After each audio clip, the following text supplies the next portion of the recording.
Mesdames et messieurs, une fois de plus, je suis avec vous pour vous livrer une autre capsule pour le compte de cette journée. Alors, tu marches avec qui au quotidien? Tu marches avec qui? Il faut faire le tri de tes amis et marcher avec ceux qui t'aiment et non ceux que toi tu aimes. C'est très important, mesdames et messieurs. Parce que celui qui t'aime peut se sacrifier pour toi.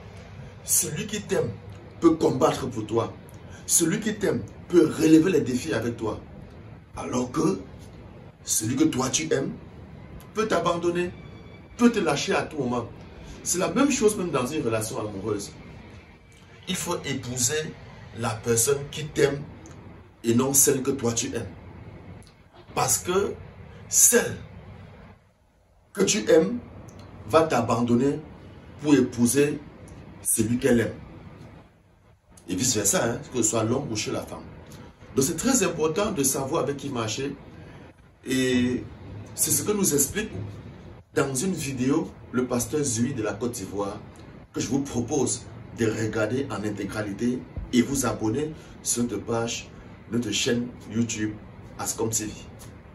Même si ces troupes, ces personnes qui te soutiennent sont faibles, ne considère pas leur faiblesse. Même si elles n'ont rien de financier à te donner, ne considère pas. Sois entouré seulement des personnes qui t'aiment. Pas des personnes que tu aimes, des personnes qui t'aiment. Celui que tu aimes ne t'aime pas forcément. Mais celui qui t'aime ne peut jamais accepter celui qui ne t'aime pas. C'est celui que toi tu aimes qui peut t'empoisonner. Mais celui qui t'aime ne peut jamais accepter que celui que toi tu aimes t'empoisonne. Et majoritairement, qu'est-ce que vous faites? Vous chassez, vous frustrez, vous humiliez ceux qui vous aiment parce que vous aimez d'autres personnes. Et à chaque fois quand celui qui t'aime veut te prévenir, tu trouves qu'il est jaloux parce que tu aimes l'autre. Or, des fois, lui, en train de mener un combat, il voit quelque chose que toi, ton amour t'empêche de voir. On ne confie pas sa vie à quelqu'un que nous aimons. Jésus aimait Jean. La Bible dit que c'est le disciple que Jésus aimait le plus. C'est le seul qui se couchait sur la poitrine de Jésus. Mais la Bible a démontré que c'est Pierre qui aimait Jésus. Parce que Pierre était le seul à enlever le couteau pour se battre pour Jésus. Jean qui dormait sur la poitrine de Jésus a abandonné Jésus. C'est Pierre qui était le seul à enlever le couteau. Même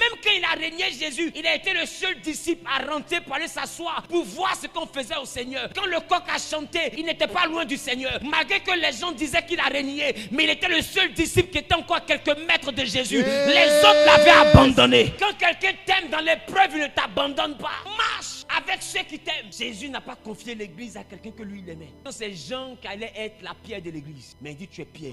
Et c'est sur cette pierre je bâtirai mon église. Il avait des défauts, mais Jésus était sûr d'une chose, Pierre l'aimait. Les troupes qui sont autour de toi, est-ce qu'elles sont constituées d'hommes et de femmes qui t'aiment? Si jamais c'est constitué de personnes que toi-même tu aimes et que tu vois que ton amour n'a pas de retour, quand tu quittes ici, vide ces troupes. Ce n'est pas les gens qui tu dois t'entourer. Quand les gens sont ceux-là que toi tu aimes, c'est quand tu as l'argent, ils sont là. Ils bénéficient de tout, de tes l'argent. Et des fois, ils ont tendance à te prendre pour bête. C'est ceux que toi tu aimes là, c'est eux qui t'appauvrissent. Mais celui qui t'aime, lui, il a mal de te voir tout dépendre de ton argent. Lui, il te donne conseil parce que lui, il t'aime. Et des fois, quand il donne conseil, tu penses qu'il t'empêche de profiter de la vie. Non, c'est son amour qui s'exprime. Il te prévient des gens. Mais regarde à la fin, il a toujours raison. Quand tu n'as plus rien, ceux avec qui tu partais prendre cigare, champagne, tout ça, sont où aujourd'hui? Te voici en train de réfléchir à comment gérer ta famille.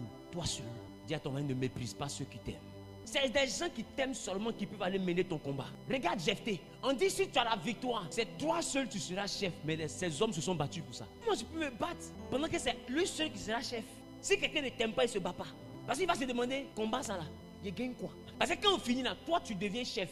Et nous, on est quoi les boys du chef? Mais ils ne sont pas poser cette question. Ils sont allés se battre avec le Jephthé. Parce qu'ils ont choisi de l'aimer. Marche avec ceux qui t'aiment. C'est eux qui peuvent mener des combats pour toi.